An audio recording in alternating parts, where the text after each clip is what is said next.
Tribunal absolve arguido na IHAT, inclui ex-comandante-geral Penitelli, no ex-ministro interino Longuinhos Monteiro, bakaso fornece ferramenta ba membro UPM, no NRTL, e adili, no era tambalaya facto suficiente, por prova acusação do Ministério Público.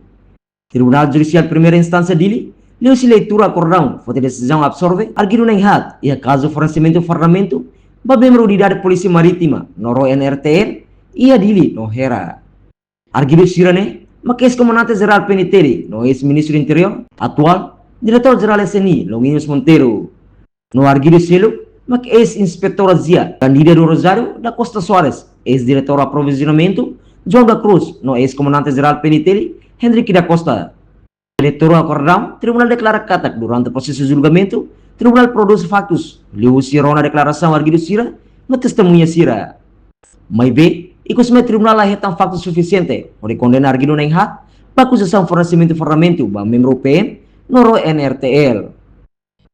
Tribunal explica, baseava factos no documento Sira neve provado e processo, comandante UPM halo pedido para comandante-geral Penitelli, atau sosa ferramenta para membro UPM Sira, afin sosa te ferramenta membro Balo, lamenta não considera ferramenta nela e a qualidade. Afin rona te declaração, se testemunha Sira, com a acusação né, Tribunal declaração Sira né, la sustenta a acusação do Ministério Público. No né, Tribunal considera catac, lá é facto suficiente para condenar arguido Sira.